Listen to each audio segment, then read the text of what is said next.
I was on the balcony watering the geraniums, my late husband's favorite, when my phone rang. The name Kevin flashed on the screen, and my heart involuntarily skipped a beat. My son hadn't called me in 2 weeks. "Mom," Kevin's familiar voice came through, but it carried a lightness I didn't recognize. "Tonight at 6 o'clock, the Sterling Cut, the Gold Room. Jessica is treating the whole family to dinner. Be there on time, okay?" Before I could even reply, the line went dead.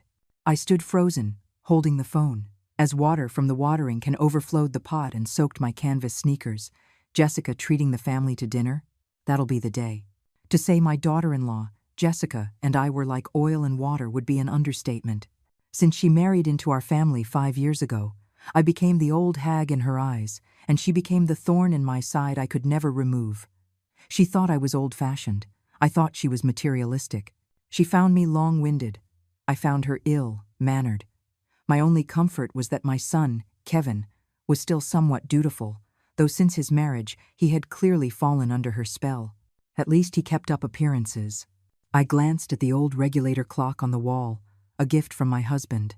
It was 4:20 in the afternoon. Getting to the Sterling Cut from my house required 2 bus transfers. I needed to leave early. I quickly wiped my shoes, pulled out the navy blue blazer I only wore on important occasions, and carefully combed my white hair until not a strand was out of place. Even though I couldn't stand Jessica, it was a family gathering, and I couldn't embarrass my son. At 5 o'clock sharp, I locked the door and set out. The late summer sun was still brutal, and by the time I squeezed onto the second bus, my back was drenched in sweat. The bus was packed, shoulder to shoulder, and not a single person offered a seat to an old woman. I gripped the handrail tightly, thinking to myself, for my son, what's a little hardship? At 5:50, I stood before the imposing entrance of the Sterling Cut, smoothing out my wrinkled blazer. A hostess with a bright smile asked if I had a reservation. "The Gold Room, reserved by Mr. Kevin Vance," I said. She checked her list, her expression turning strange. "I'm sorry, the party for the Gold Room has already been seated, but your name isn't on the list. My last name is Vance. Kevin Vance is my son." My voice rose unintentionally. The hostess checked the list again, then said awkwardly, "Ma'am, I'm sorry, but there really isn't a spot reserved for you. Perhaps you could give them a call." My hands began to tremble, but I pulled out my phone and dialed Kevin's number. It rang 7 or 8 times. Just as I thought no one would answer, Jessica's sharp, high-pitched voice came through. "Hello? Jessica? It's Mom. I'm at the Sterling Cut. The hostess says my name isn't on the list." "Oh, Mom." Jessica's voice was dripping with condescension. "It's just a small family dinner tonight. We didn't save a spot for you. You should just head home. We'll call you next time." The line went dead. I stood in the magnificent, gilded lobby of the restaurant, a sudden chill running through my body.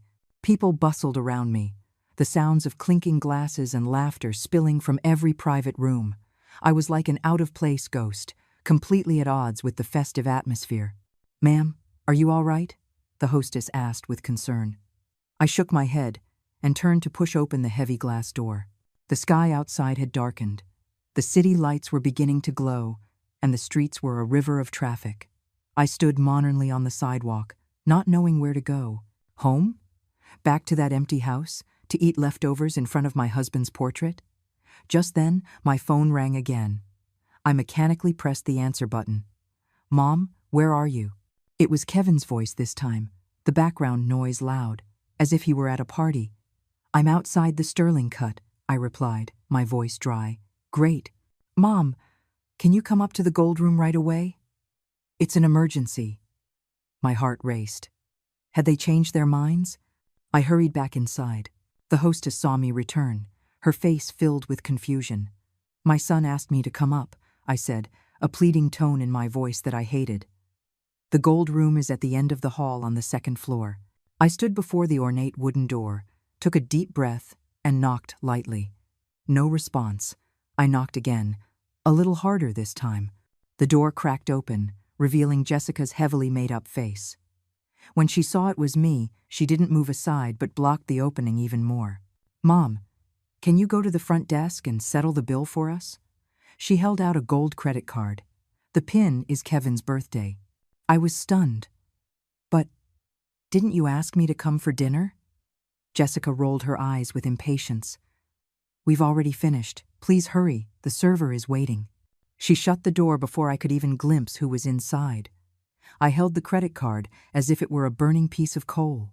Downstairs at the cashier's desk, the clerk took the card, swiped it, and then frowned. Ma'am, this card has insufficient funds. The bill is $7,538. How much? I thought I had misheard.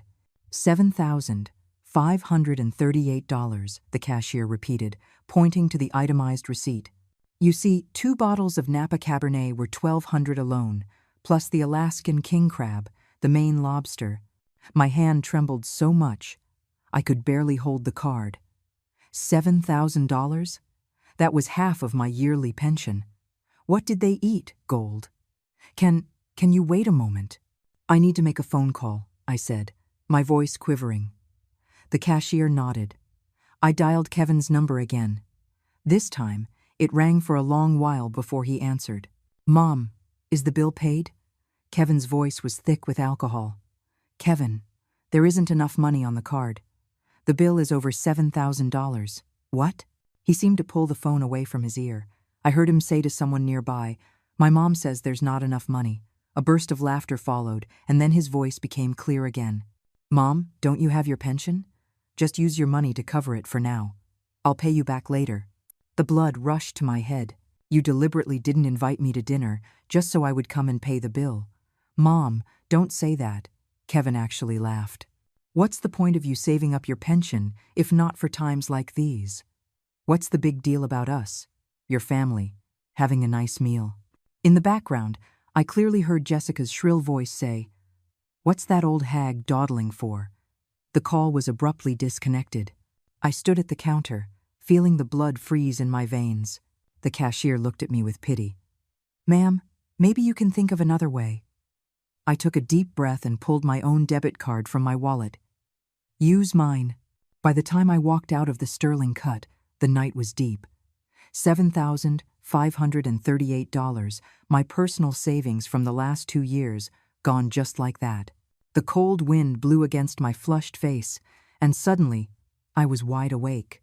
This wasn't the first time. Last month, Kevin said his business was having cash flow problems and borrowed $4,000 from me. 6 months ago, Jessica said she wanted to buy a new car and borrowed $7,000. Looking further back, they would come up with some excuse to take money from me almost every few months. And I, a 68-year-old retired teacher, what did I have besides that meager pension? I felt the 2 cards in my pocket, Kevin's and my own. A bold idea suddenly surfaced. Since the night was already ruined, what more could I lose? I turned and walked toward the nearest ATM. I inserted Kevin's credit card and entered his birthday, 090593. I selected check balance. The number on the screen made my eyes widen. Balance, $125,367.42. $125,000? Kevin had over $100,000 in his account, but made me use my pension to pay a $7,000 dinner bill. My hand trembled even more fiercely. I pressed the button to view the transaction history. For the last 3 months, there were large expenditures almost every week. Chanel Boutique, $3,800. Tiffany & Co., $5,200. Premium Birthing Center, $10,000 deposit. A birthing center? Was Jessica pregnant again? That was impossible. She just had their 2nd child last year, and I had paid for all the hospital expenses then. I scrolled further back, my heart growing colder with each entry. In the past year, the spending on this card exceeded $80,000, while nearly all the deposits were transfers from the Eleanor Vance pension fund my money. My legs went weak, and I nearly collapsed in front of the ATM. All these years, most of my pension had gone into their pockets, while I lived frugally, not even daring to buy myself a new dress. The final entry shattered my heart. Today, at 4:50 in the afternoon, just after Kevin called me, a transfer of $50,000 was made. The recipient was Lakeview Realty Development, LLC. They weren't broke. They just didn't want to spend their own money. I took the card and stood on the deserted street corner, and I suddenly started to laugh. The laughter grew louder, eventually turning into sobs. Passersby gave me strange looks, probably thinking I was a crazy old woman. But I wasn't crazy. I was clearer than I had ever been. I wiped away my tears and made a decision. Starting tomorrow, I would uncover the whole truth, and then I would make those two ungrateful snakes pay. As I turned, I saw Kevin's family walking out of the Sterling Cut, laughing and talking. Jessica was carrying a brand new Hermes bag. Kevin was holding our little grandson, and our granddaughter was skipping happily behind them. What a happy family. If only it weren't for me, the old hag. I hid in the shadows, watching them get into the BMW bought with my money and speed away. Then, I slowly walked toward the bus stop. The last bus had already left. I had to walk home. 3 hours later, when I exhaustedly pushed open my front door, the sky was already beginning to lighten. I collapsed onto the sofa, looked at my late husband's smiling portrait on the wall, and finally broke down. "Robert, did you see that?" I whispered. "After you left, look what our son has become." In the photo, Robert looked at me quietly, his eyes gentle and sad. In a daze, I thought I heard him say, "Eleanor, stand up, live for yourself." I dried my tears and pulled an old notebook from the bottom of the bookshelf. On the first page, I wrote down the date and everything that had happened. Then, I listed all the money Kevin and Jessica had borrowed from me, and all their lavish purchases that I could remember. As the sun rose, so did my plan for revenge. Step 1.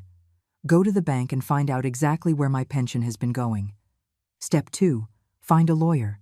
Step 3. My phone rang suddenly. It was Kevin.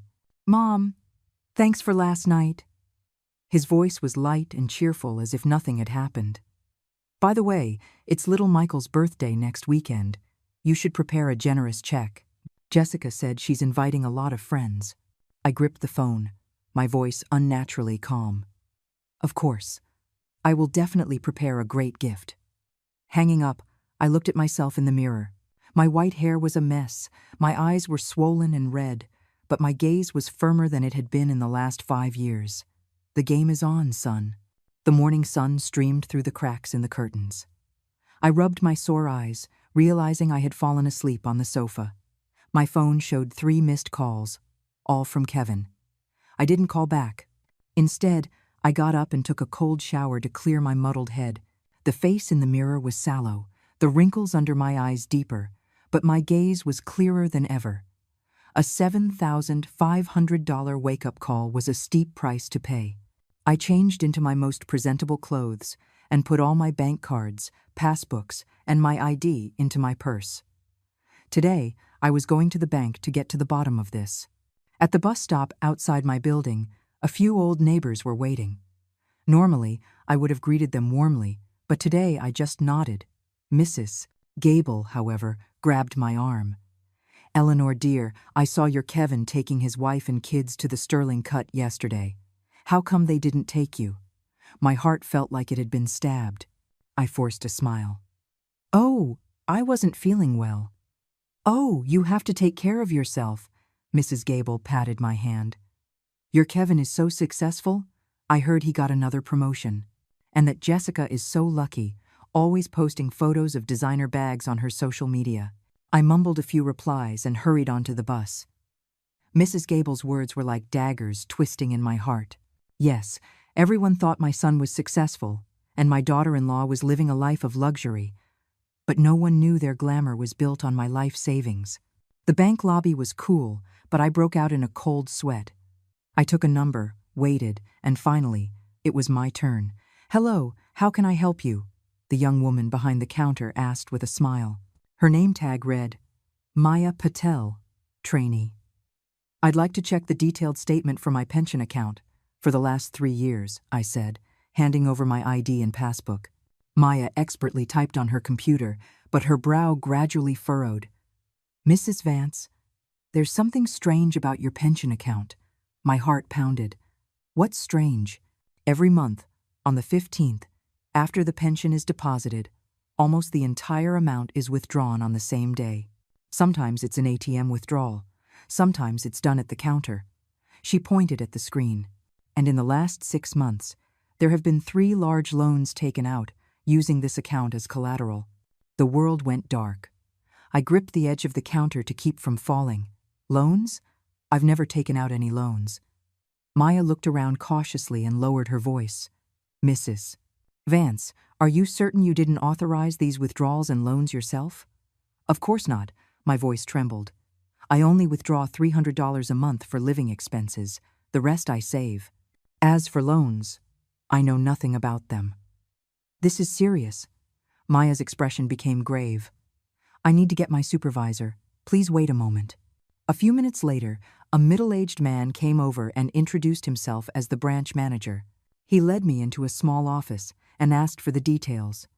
Mrs. Vance, according to our system records, all these withdrawal and loan applications have your signature. The manager produced a stack of photocopies. Please take a look. Is this your handwriting? I only needed one glance to recognize the clumsy imitation. It was clearly Kevin's handwriting. He'd had messy handwriting since he was a child. I used to joke that it looked like chicken scratch. I never thought his chicken scratch would one day be used to forge my signature. This is not my signature, I said through gritted teeth. The manager and Maya exchanged a look. In that case, we advise you to call the police.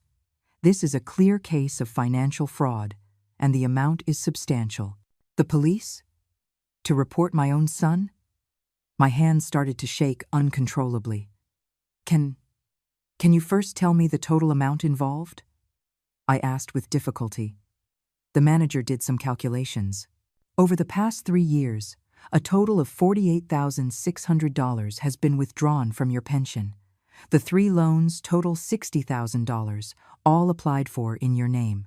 Currently, there is still $45,000 outstanding. My ears were ringing, and I could barely hear what he said next. $108,600. I had never even seen that much money in my life.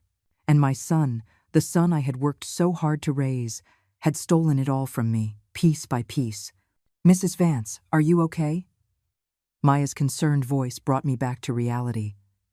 I need some time to think. I stood up, my legs feeling as heavy as lead. The manager handed me a printed copy of the account details. Here is the record of your fund transfers. If you need to file a police report or seek legal help, our bank will fully cooperate. Walking out of the bank, the sun was blazing, but I felt a chilling cold. The thin stack of papers in my bag held the story of my hollowed-out life. I walked aimlessly and found myself in a downtown park. On a bench, I unfolded the statement with trembling hands. The withdrawal dates stabbed at my eyes. On my birthday, Kevin took $3,000.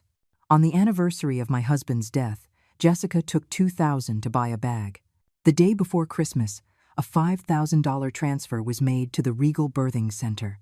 The most ironic part was that shortly after each withdrawal, there would be a corresponding purchase record. Tiffany & Company, Hermes, high-end beauty salons. The luxury items Jessica flaunted on social media were all bought with my money. My phone suddenly rang. It was Kevin. I took a deep breath and answered. "Mom, why haven't you been answering your phone?" he asked, his tone anxious. "Little Michael has a fever. The hospital wants a $500 deposit. Jessica and I are a little short on cash, can you?" Before, I would have said yes without hesitation. Before, I would have worried about my grandson and rushed to the bank. Before, I was a complete fool. "Kevin," I interrupted him, my voice surprisingly calm. "I just came from the bank." The other end of the line went silent. "Mom, what were you doing at the bank?" His voice was clearly nervous. "Checking my pension account," I said, word by word. $48,600, Kevin, and the $60,000 loans. When were you planning on telling me?" "Mom, listen to me. I can explain." His voice became shrill. "I kept a record of all that money. I'll pay you back. Right now, Michael is sick. The woman who used my money to stay at a luxury birthing center can't even come up with $500 for medical fees?" I sneered. "Kevin, it's time for you and your wife to drop the act." I hung up and turned off my phone, not wanting to hear his voice again. The ginkgo trees by the bench rustled, as if sighing for me. Back home, I pulled out all my financial documents and checked them one by one. The more I looked, the colder my heart became. Kevin had not only used my pension, but he had also secretly linked his expenses to my health insurance and opened multiple credit cards in my name. He was like a termite, slowly eating away at everything I had. In the evening, the doorbell rang. Through the peephole, I saw Kevin standing outside, his face dark. "Mom, open the door." "I know you're in there," he yelled, pounding on the door. I didn't make a sound, quietly retreating to the living room. A few minutes later, my phone lit up with a text from Jessica. "Old hag, how dare you hang up on my husband? You want us to ship you off to a nursing home? A nursing home? Threatening me?" I gave a cold laugh and suddenly had an idea. If they wanted to play games, I would play along. I turned my phone back on and replied, "Mom is old and useless now. Don't be angry. I'll go get the money for Michael's medical bills tomorrow." Almost instantly, Kevin called, "Mom, don't listen to Jessica. She just has a short temper. Michael's fever has gone down, so don't you worry. Listen to that, what a dutiful son." I could almost see his fake smile on the other end of the line. "Kevin," I said, my voice deliberately trembling, "Mom has thought about it. Since you've used the money, then just keep it. You're my only son. It'll all be yours eventually. It's just those loans." "Mom, don't you worry about the loans." His voice immediately brightened. "I know people at the bank. It's all been taken care of. Look, you're getting older.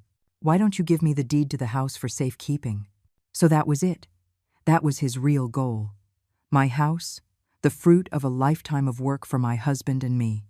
He was coming for it now. The deed, I'll have to look for it. I don't remember where I put it. I pretended to be confused. "Mom, how can you be so careless with something so important?" He grew anxious. "I'll come over tomorrow to help you find it." After hanging up, I immediately dialed another number. My old colleague, Mrs. Davis. Her daughter was a lawyer. It was time to seek professional help.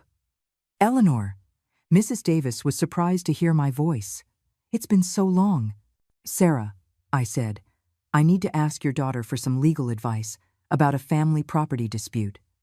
I struggled to say the words. There was a moment of silence on the other end. "Eleanor, is it about Kevin?" So, everyone knew. Everyone except me, his own mother. I gave a bitter laugh and briefly explained the situation. Mrs. Davis immediately promised to connect me with her daughter. "Clara is free tomorrow morning. You can go straight to her firm," Mrs. Davis said. "Eleanor, take care of yourself. Some children just aren't worth it. Not worth it." The words echoed in my mind. Yes, in my 68 years, I had taught countless students, but I had failed to teach my own son. The night was deep, but I couldn't sleep. At my desk, I compiled a detailed list. All the misappropriated funds, the forged documents, the threatening text messages. These were my weapons. Tomorrow, I would meet the lawyer. Tomorrow, the fight back would officially begin.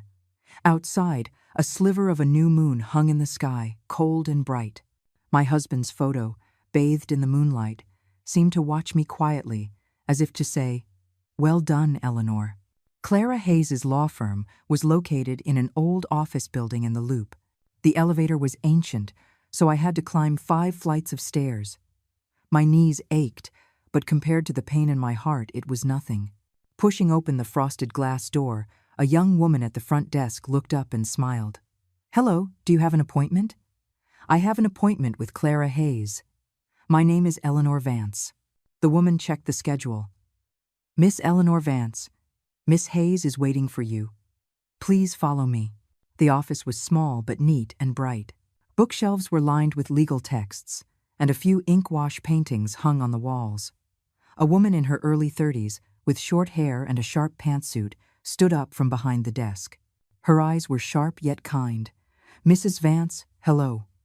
She extended a hand. "I'm Clara Hayes. Sarah Davis is my mother." I shook her hand. It was warm and firm. After a brief exchange of pleasantries, I got straight to the point, laying out the documents and bank statements I had organized the night before. Clara read through them carefully, occasionally making notes. When she saw the forged signatures and loan documents, her brow furrowed tightly. "Mrs. Vance, this situation is more serious than I thought," she said, putting the papers down. "Your son is implicated in multiple crimes: financial fraud, forgery, embezzlement. The evidence is solid. We could absolutely file criminal charges." Criminal charges? My fingers twisted together unconsciously. To send my own son to prison. Of course, with family disputes, we usually recommend mediation first, Clara said, seeming to notice my hesitation. "What are your goals?" I took a deep breath. "First, I want him to stop taking my property. Second, I want to recover the money he took. Third," I paused, "I want to ensure my house is safe." Clara nodded. "We can start by sending a cease and desist letter, demanding he stop any and all actions related to your assets and return the illegally obtained funds. At the same time, I strongly advise you to do the following immediately." She handed me a list. "Change all your bank account passwords, report your ID as stolen and get a new one. Move the deed and other important documents to a secure location, like a safe deposit box, and gather more evidence." "The deed is the most important thing," Clara emphasized. "The loans taken out in your son's name are secured against your property. If he defaults, the bank has the right to foreclose on your house." My hands started to shake. How could he? That's the only home his father and I ever had. "In the face of money, family ties can sometimes be very fragile," Clara said softly. "Mrs. Vance, you need to be prepared. Cases like this are often accompanied by intense family conflict." I gave a bitter smile. "They've already threatened to send me to a nursing home." Clara's eyes sharpened. "That constitutes elder abuse. Do you have any proof of that?" I took out my phone and showed her the threatening text from Jessica. Clara had me forward it to her immediately. "This can all be used as evidence," she said. "Mrs. Vance, you need to make a decision. Do you want to simply protect what you have left, or do you want to pursue legal action against them?" I looked out the window. The sunlight reflecting off the glass of the building opposite was painfully bright. To report Kevin, to have him sent to jail. I remembered him as a little boy with a high fever, how I held him all night without sleeping. I remembered the proud smiles my husband and I shared when he got into college. I remembered on his wedding day, he promised me, "Mom, I'll take care of you for the rest of your life." "Let's just protect the assets for now," I finally said. "As for legal action, if they stop, I can forgive them." Clara gave me a long, meaningful look. "You're more forgiving than most clients." "All right. I'll draft the letter today. As soon as you get home, follow the list. Contact me immediately if anything happens." Leaving the law firm, I went straight to the police precinct to report my ID stolen. A young officer at the desk asked casually why I was reporting it. "My son used my ID to take out loans," I said calmly. The officer's hands froze on the keyboard. He looked up at me. "Ma'am, that's a serious crime. Do you want to file a report?" I shook my head. "Just the new ID for now." By the time I got the temporary ID, it was already 3 in the afternoon. I rushed to the bank and found Maya, the teller from yesterday. "Mrs. Vance." She was happy to see me. "I was just thinking about contacting you." I explained my purpose, and she immediately helped me change my account passwords and process the stolen ID paperwork. "By the way," she lowered her voice, "I checked the security footage. The person who made the withdrawals and applied for the loans was your son. Sometimes his wife was with him." My heart sank. Is there video?" Maya nodded. "The bank keeps 3 months of footage. I've already backed up the relevant clips. They can be used as evidence if needed." I gratefully squeezed her hand. "Thank you, Maya." "You're welcome," she smiled, then hesitated. "Mrs. Vance, did you know your son was recently inquiring about a home equity loan?" I felt like I had been struck by lightning. "What?" "He was at the bank the day before yesterday, asking about using an elderly parent's property as collateral for a loan. I happened to walk by and heard him." She looked at me with concern. "You need to be careful. The house, they really were going after it." I thanked Maya and immediately took a cab home. The moment I walked in, I smelled stale cigarette smoke. Kevin had been here. I frantically checked every room. The closets and drawers had all been rummaged through. Thankfully, I had hidden the deed long ago in a place only my husband and I knew about. A hidden compartment in the study, behind the old radiator, required removing 3 pieces of the baseboard to access. With trembling hands, I took out the metal box. I opened it and checked. The deed, our marriage certificate, my husband's will, and a few old savings bonds were all safe. I breathed a long sigh of relief, put the box back, and then called Clara to tell her Kevin had already made his move. "Mrs. Vance, this is urgent." Clara's voice was serious. "I recommend you leave your home immediately and stay with a friend or relative for a while. At the same time, we will go to the county recorder's office tomorrow to file a property lien dispute. This will prevent your son from selling or transferring the property without your consent." Leave? I looked around the house I had lived in for 30 years. Every corner held a memory. The photos of Kevin growing up on the wall, my husband's favorite books on the shelf, the spatula I'd used my whole life in the kitchen. How could I bear to leave? I'll think about it," I said vaguely. After hanging up, I sat on the sofa in a daze. The sky darkened, and the room grew dim, but I couldn't be bothered to turn on a light. My phone screen suddenly lit up. It was a text from Kevin. "Mom, I'm coming to pick you up tomorrow morning. We're going to look at a place. There's a really nice retirement community." My hand shook, and the phone fell to the floor. They were serious. They were really going to force me out to take the house. Picking up the phone, I replied, "Okay. Mom has been thinking about a change of scenery." Then, I immediately texted Clara. "I agree with your suggestion. I'll move out first thing in the morning." That night, I packed some necessities and valuables, leaving everything else untouched so as not to arouse suspicion. I carefully wrapped my husband's photograph and placed it in my bag. Just as I was about to turn off the lights, the doorbell rang again. This time, I didn't check the peephole. I just called out, "Who is it?" "Mrs. Vance?" "It's me, Maya." A familiar voice. I opened the door in surprise to see Maya standing there, holding a USB drive. "Mrs. Vance, I'm sorry to bother you so late. This is the backup of the bank's security footage. I thought you might need it." I quickly invited her in and poured her a glass of water. Maya explained that after work, the more she thought about it, the more worried she became that my son might do something more extreme, so she brought the evidence over. "It's too dangerous for you to be alone," she said with concern. "Do you have any relatives you can stay with?" I shook my head. "My old friends are all getting on in years. I don't want to be a burden." Maya hesitated for a moment. "Well, would you want to stay with me for now?" "I have a roommate, but you could stay in the living room." I was moved to tears.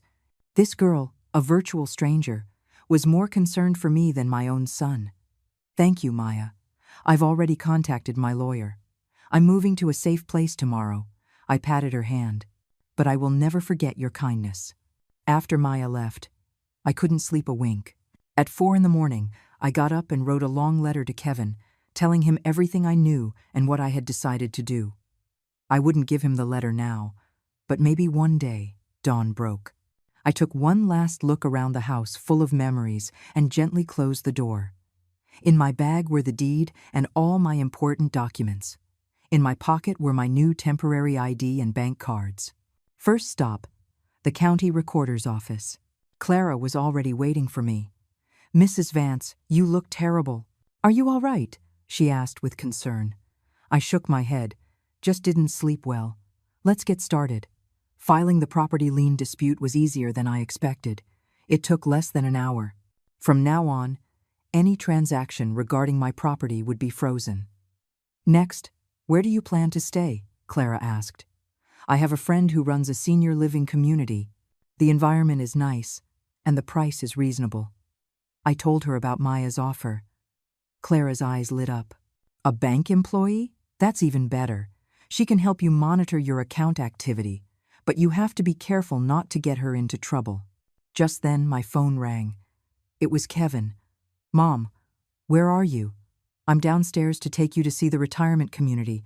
Why is no one answering the door?" "Kevin," I said calmly, Something came up. Let's put the retirement community on hold for now. I think I'm quite comfortable where I am. Mom, how could you do this? His voice rose sharply. Jessica and I went to a lot of trouble to set this up. You're making things very difficult for us. Difficult? I sneered. Kevin, I met with a lawyer yesterday. I know everything. The property lien has been filed, so you can forget about it. There was a dead silence on the other end, followed by a roar of fury. You old hag. You just wait. The line went dead. Clara looked at me with concern. How did he react? Furious, I said with a bitter smile. But it doesn't matter. The gloves are off now. Clara insisted on driving me to Maya's apartment building and reminded me to call the police, or her, immediately if anything happened. I thanked her and rang the doorbell at the address Maya had given me. Maya and her roommate, a girl named Chloe, shared a 2-bedroom apartment. It was modest but clean and tidy. The 2 girls warmly helped me get settled, even buying me new bedding. Mrs. Vance, you can stay in my room. Chloe and I can share, Maya said. Absolutely not. The living room is fine, I insisted. You've already done so much. After settling in, I charged my phone and found more than a dozen missed calls and countless texts from Kevin and Jessica. They ranged from pleading and apologies to threats and insults. I didn't reply to a single one. That evening, when Maya came home from work, she brought shocking news. Mrs. Vance, your son went to the bank today and tried to report the deed to your house as lost, using your old ID. Thankfully, the system had already been updated with your report, and the teller recognized that he wasn't you. I was shaking with anger. What is he trying to do? The bank has already called the police, Maya said. But he ran off before they could get there. Just then, my phone rang again. It was an unknown number. I hesitated for a moment before answering. Mom, you've got some nerve. Kevin's voice was choked with tears. The police came to my door. I'm your son. How could you do this to me? Kevin, I fought back my own tears. You did this to yourself. I was wrong, okay? I was wrong. He suddenly softened. Mom, I was just confused for a moment. Please forgive me, okay? I promise I'll be a good son from now on. If this were the past, I might have softened. But now, I just felt disgusted. Kevin, my lawyer has prepared all the documents. If you and Jessica stop harassing me and return the money you took, I won't press charges. Otherwise what? You'll send your own son to jail? His voice turned vicious again. You old hag, you just wait. He hung up. Maya looked at me with concern. Mrs. Vance, are you okay? I shook my head, the tears finally breaking free. What did I do wrong to raise a son like this? Maya gently hugged me. It's not your fault, Mrs. Vance. Some people just don't know how to appreciate what they have. That night, lying on a strange sofa, listening to the city's noise outside my window, my heart felt like it was being torn apart. But I knew that from this day forward, I was no longer the helpless old woman they could push around. I am Eleanor Vance, a woman who is finally starting to live for herself. 3 days after I moved in with Maya, things took a sharp, terrifying turn. It was a muggy afternoon. I was helping the girls clean the apartment when the doorbell rang. Chloe went to open it and then cried out in alarm. Mrs. Vance, the police are here for you. My heart sank. I walked to the door and saw 2 uniformed officers and a woman from the county's Adult Protective Services. Miss Eleanor Vance? The older officer asked. We've received a report from your son stating that you have dementia and have gone missing several times recently. Under the Elder Protection Act, we need to take you for a psychiatric evaluation. I felt like I'd been struck by lightning. What? I'm perfectly fine. This is a complete fabrication by my son. Ma'am, the social worker said in a gentle but firm tone. Many patients with dementia say the same thing. It's just a routine check. If you're fine, you'll be back home in no time. Maya came out from the kitchen. What's going on? Mrs. Vance is perfectly normal. And you are? The officer asked. I'm a bank teller. I can attest that Mrs. Vance is in perfect mental health, Maya said urgently. Her son is the liar. Ma'am, please do not obstruct our work. The officer cut her off. "Miss Vance, please come with us." I looked at their unyielding expressions, then at Maya, who was on the verge of tears, and I understood. This was Kevin's new plan. He knew the legal route was failing, so he resorted to this. "I'll go with you," I said calmly. Then I whispered to Maya, "Call Clara Hayes. Tell her they're taking me for a psychiatric evaluation at Serenity Meadows Hospital." "Please hurry, ma'am," the officer interjected. Serenity Meadows was the only hospital in the city with a certified psychiatric evaluation ward. On the way, I tried to explain, but the officers just nodded dismissively, clearly having already made up their minds. The psychiatric ward was in a secluded wing, the hallway thick with the smell of antiseptic. I was led into an examination room where a middle-aged doctor with glasses, Saturday Eleanor Vance, 76 years old, he said, flipping through a form. 68, I corrected him. My son deliberately overstated my age. The doctor looked up at me, then continued writing. "Believes she is younger than her actual age, a common symptom of dementia." What? I couldn't believe my ears. Such a snap judgment. The examination that followed was a farce. The doctor asked me a few simple questions. "What is today's date? Who is the current mayor?" Subtract 7 from 100, 5 consecutive times. I answered every question correctly, but his expression grew more and more solemn. "Ma'am, your son says you frequently forget to turn off the stove and get lost when you go out. Is that true?" "Never." "He's lying," I said, agitated. "Denial of symptoms is also a sign of dementia," the doctor said to the officer. He then wrote on the diagnosis form, "Suspected Alzheimer's disease. Recommend inpatient observation." I felt like I had been plunged into an icy abyss. Just like that, with no scans, no detailed consultation, based solely on my son's lies, he had diagnosed me. "Doctor, I am perfectly normal. I have a lawyer who can prove my son is framing me." I grabbed his sleeve. Agitated, showing aggressive tendencies, the doctor jotted down another note, then said to a nurse, "Give her a sedative and send her to the inpatient unit." The last thing I remembered before the needle pierced my arm was thinking, "Kevin, you are truly ruthless." When I woke up, I was in a narrow bed, my wrists tied to the bed rails with soft restraints. There were 4 beds in the room. The other 3 elderly residents were either asleep or staring blankly into space. The air was thick with the smell of urine and medicine. New one, the old woman in the next bed suddenly spoke, her voice hoarse. "Don't struggle. The more you struggle, the tighter they tie you." I turned to look at her. She was rail-thin, but her eyes were unnervingly bright.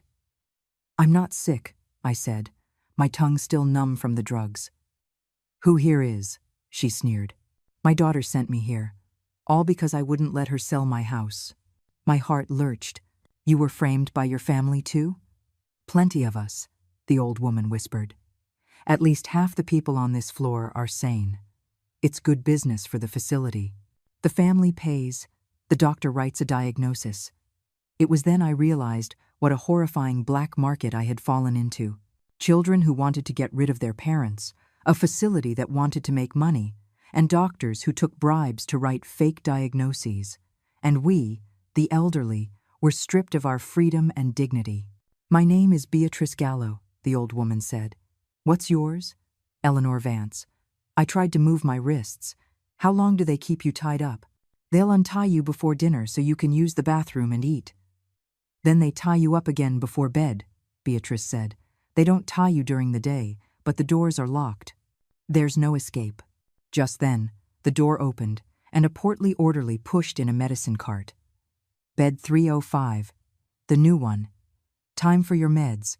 He handed me 2 white pills and a cup of water. Remembering what Beatrice had said, I pretended to put the pills in my mouth but tucked them under my tongue. The orderly roughly checked my mouth, found nothing, and moved on. Once he was gone, I spat the pills out and hid them under my pillow. Beatrice gave me an approving nod. "You learn fast." In the afternoon, I was taken to a large, empty activity room. A dozen or so residents sat in a circle, some staring blankly, others mumbling to themselves. Orderlies stood guard at the door, occasionally yelling at anyone who didn't comply. I noticed a white-haired old man in the corner, secretly writing something on a piece of paper. When he saw me looking, he quickly hid it. "That's Arthur Finch," Beatrice whispered. "Used to be a high school teacher. His son sent him here. He writes letters of complaint every day, but they never get mailed." After the activity was dinner, watery oatmeal and pickles. I barely managed a few bites. Back in the room, I discovered the pills under my pillow were gone. My heart sank. Just then, Beatrice quietly slipped me a note. "Orderly did a room check. I hid them for you in the toilet tank." I gratefully squeezed her hand. This woman, whom I had known for less than a day, had become my only ally. That evening, as promised, an orderly untied me to use the washroom. In the bathroom, I checked the toilet tank and found the pills, wrapped in a small plastic bag. Next to them was another small note. "Don't take their medicine. It'll make you really go crazy. A." So, Mr. Finch was also secretly helping. A warmth spread through my chest. In this terrible place, at least there were still sane people. Before bed, the orderly came to tie my hands again. This time I didn't resist. After he left, Beatrice whispered, "Tomorrow, I'll teach you how to cheek your pills and pretend to be confused. We have to survive until we can get out." In the darkness, listening to the breathing and murmurs of the other residents, tears streamed silently down my face. "Kevin and Jessica, could you really live with yourselves, leaving me to spend the rest of my days in a place like this?" Suddenly, I remembered my phone. They had confiscated my purse, but my phone was still in my pants pocket. I carefully twisted my body, trying to reach it. The restraints limited my movement, but after several minutes of effort, my fingertips finally brushed against it. It was off, with about half the battery left. I didn't dare turn it on, but it was a sliver of hope. The next morning at breakfast, I deliberately spilled oatmeal on myself, acting clumsy. The orderly cursed at me as he changed my clothes, but the suspicion in his eyes lessened. I was starting to be categorized as one of the confused ones. During activity time, I subtly moved next to Arthur. Pretending to be folding paper, he whispered, "You were framed." I nodded. "My son wants my house." "A classic," he sneered. "I've been watching you. Your eyes are too clear. You have to learn to act confused." He taught me how to gather evidence without raising suspicion. Memorize the orderly's schedules, note the blind spots in the surveillance cameras, document illegal medication and abuse. Most importantly, Arthur said, find a trustworthy family member or visitor to get a message out for us. Do you have someone like that? I thought of Maya and Clara. They must be frantically looking for me. Yes, but they don't know I'm here, I whispered. Arthur's eyes lit up. Next Wednesday is family visiting day. You have to find a way to contact them. Back in the room, I shared the plan with Beatrice. She was thrilled. I know one of the cleaning ladies. She can pass a note for you. And just like that, the three of us formed a small resistance alliance. Over the next few days, I acted more and more confused on the surface, while secretly documenting every violation at the facility. Residents being tied to their beds for over 12 hours, being forced to take expired medication, orderlies hitting those who disobeyed. The most horrifying discovery was a special arrangement between the facility and certain families. For an extra fee, the facility would provide special care, which was actually systematic abuse to troublesome residents until they became completely docile. On Wednesday morning, I got up early and sewed the note, filled with everything I had documented, into the lining of my bra. The cleaning lady Beatrice knew was in her 50s. She saw what we were doing and gave a silent nod. "Don't worry," she whispered. "My daughter works for a newspaper. This needs to be exposed." During visiting hours, the activity room was transformed. It was clean and welcoming, the residents were dressed in their best clothes, and the orderlies were all smiles. I sat in a corner, scanning every person who walked in, praying for a familiar face. Suddenly, an unexpected figure appeared at the door. Maya. She was in casual clothes, pretending to be a family member of another resident. Our eyes met across the room. A flash of shock and relief crossed her face before she composed herself and slowly walked toward me. "Grandma," she said, kneeling in front of me and taking my hands as if we were close. "I've come to see you." I squeezed her hand and whispered, Bra pocket. Maya understood. Pretending to fix my collar, her hand quickly retrieved the note. An orderly walked over to check. She immediately said loudly, "Grandma, you're looking so well. We all miss you so much." The orderly, satisfied, walked away. Before leaving, Maya winked at me and mouthed the words, "Hang in there." After she left, my heart pounded for a long time. The note contained not only the evidence I had collected, but also a crucial piece of information. Kevin had already filed a petition with the court to have me declared legally incompetent. If it passed, he would have complete control over all my assets. I had to stop him. But what could I do from inside this prison? That evening, Arthur secretly told me some astounding news. I heard that officials from the Department of Health are coming for an inspection next week. This might be our only chance. The flame of hope was reignited. Beatrice and I began to prepare more detailed complaint materials. Arthur even drew a floor plan of the facility, marking all the cameras and guard stations. If we can just talk to the officials face to face. Arthur's eyes gleamed. We could expose everything. Beatrice was just as excited.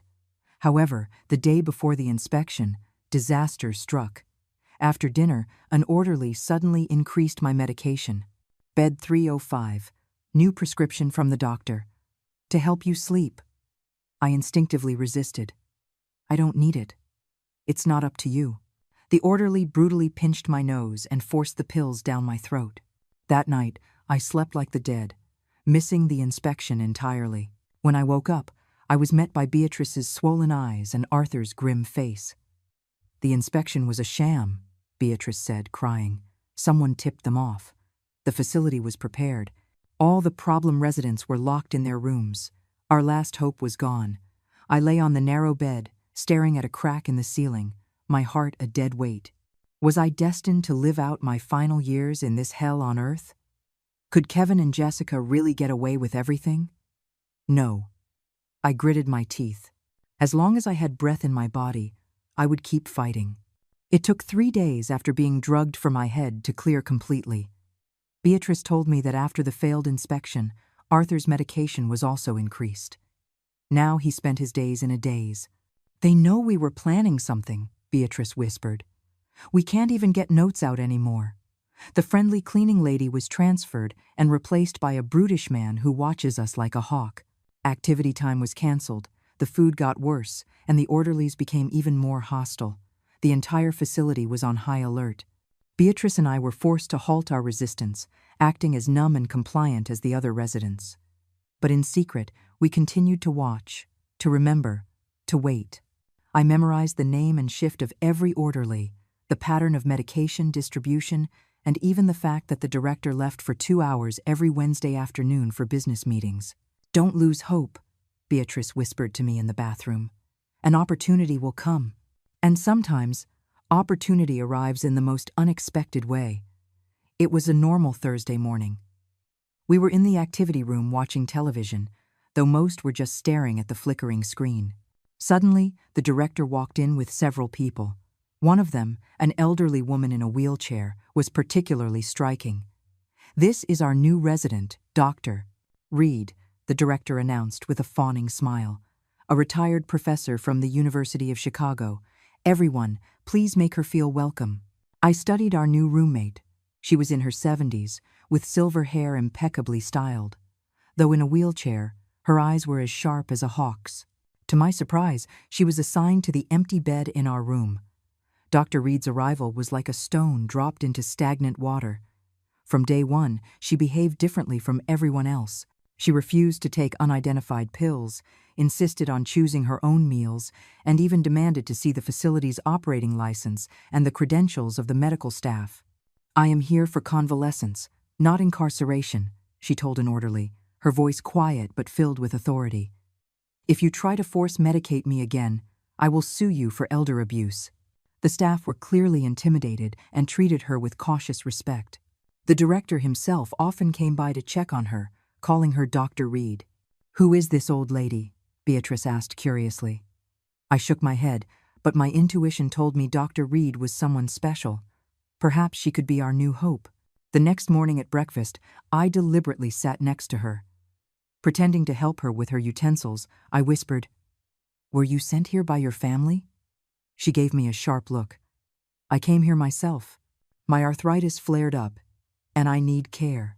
My children are overseas." Then she lowered her voice. "And you? You don't look confused to me." We had made contact.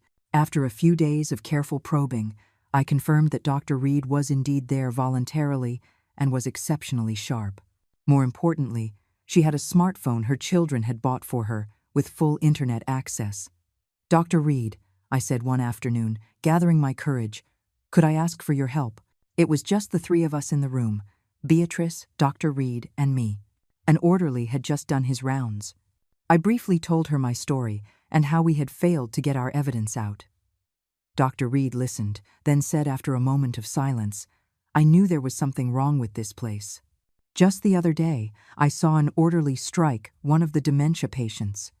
"Can you help us get a message out?" Beatrice asked urgently. "My daughter has no idea what I'm going through in here." "Doctor." Reed took out her phone. "Tell me who to contact." I gave her Clara's and Maya's numbers. Beatrice gave her daughter's work information. Dr. Reed noted it down and promised to contact them that night. "But," she warned, "you two need to be careful. I heard a major corporation is set to acquire this facility next month. They're in the process of cleaning house." "What?" Beatrice and I looked at each other. "Cleaning house? What does that mean?" Dr. Reed shook her head. "I don't know the specifics, but several troublesome residents have recently been transferred or have passed away." A chill ran down my spine. Kevin and Jessica sending me here. Was it a coincidence or something more sinister? The next day, Dr. Reed told me she had reached Clara and Maya. "That young friend of yours from the bank was frantic. She said they've been searching for you for 2 weeks," Dr. Reed said. "She's going to pretend to be my niece and visit tomorrow to get the evidence." Beatrice and I were so emotional we nearly cried. That night, we stayed up late compiling everything we had. Records of illegal medication, videos of abuse secretly filmed on Dr. Reed's phone, and evidence of financial irregularities. The following day, Maya arrived as planned. Seeing how much weight I'd lost, her eyes immediately reddened, but she held back her tears. "Mrs. Vance," she gripped my hand, her voice choked. I secretly slipped the USB drive into her purse. "Be careful," I whispered. "There are cameras everywhere." Maya nodded, then said loudly, "Aunt Evelyn, you're looking great. I'll come see you again soon." After she left, Beatrice and I were both ecstatic and terrified. The evidence was out, but what would happen next? How would the facility react? Would we face retaliation? 3 days later, on a Saturday afternoon, the facility was thrown into chaos. The director ran around with a grim face, and the orderlies were called into an emergency meeting. Dr. Reed secretly informed us. Someone posted an anonymous tip online about the abuse here. "Reporters and officials from the Department of Health are coming for a surprise inspection tomorrow." Beatrice and I wept with joy. It was Maya. She did it.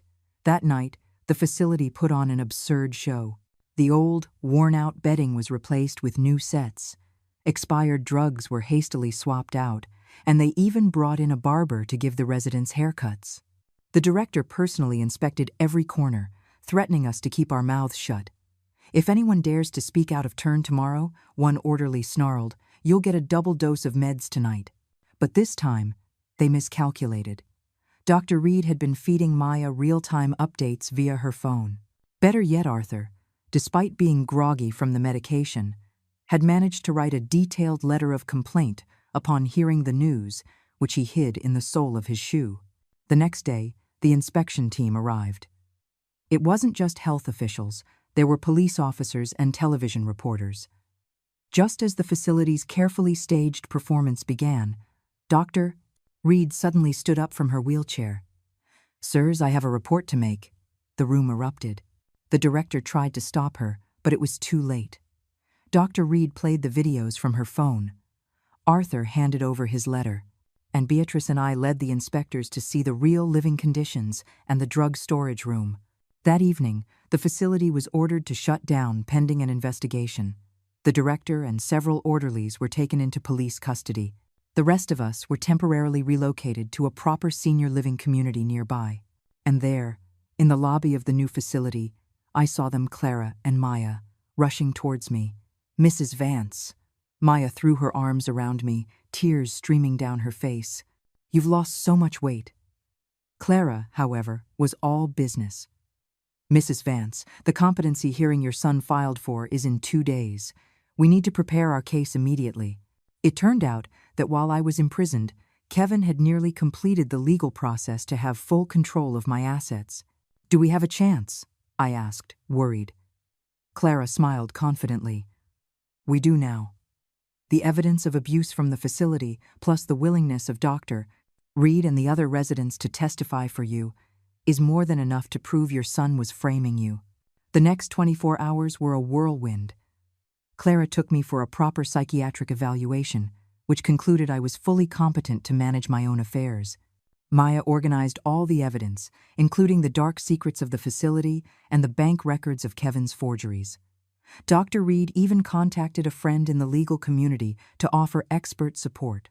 On the day of the hearing, I wore the professional suit Clara brought for me, my white hair neatly coiffed. I walked into the courthouse with my back straight. In the gallery sat Maya, Dr. Reed, Beatrice, and Arthur, my entire resistance alliance. At the defendant's table, Kevin and Jessica's faces were ashen. Seeing me walk in, looking composed and strong, their expressions shifted from shock to fear, and finally to despair. The judge reviewed the evidence from both sides, paying close attention to the stark contrast between the facility doctor's report and the one from the Certified Evaluation Center. When Dr. Reed took the stand as an expert witness, describing how facilities collude with families to imprison the elderly, a wave of shock went through the courtroom. Based on the evidence presented, the judge finally announced, "This court denies the petitioner's request to declare the respondent incompetent. On the contrary, this court notes the serious allegations of elder abuse and financial embezzlement against the petitioner and recommends the district attorney's office open an investigation." The courtroom erupted in applause. Kevin slumped in his chair, while Jessica shrieked hysterically, "You old hag, I hope you rot in hell," before being escorted out by the bailiffs. Walking out of the courthouse, the sunlight was bright and cleansing. Clara told me that not only had Kevin and Jessica lost their bid for control, but they would now face a criminal investigation. "Mrs. Vance, you won," Maya said, linking her arm through mine, her eyes filled with tears. I shook my head. "No, we won." Yes, we had. My resistance alliance. Beatrice was finally reunited with her daughter. Arthur's son was under investigation, and he was likely to get his house back. Dr. Reed decided to form an advocacy group for the rights of the elderly. And I, with the help of Maya and Clara, would continue the fight to recover my stolen assets. But in that moment, all I wanted was to enjoy this hard-won freedom. I took a deep breath of fresh air and looked up at the blue sky. "Robert," I thought, "did you see? I didn't give up. And I will keep fighting until I get back everything that belongs to us." 3 days after the victory in court, I returned home.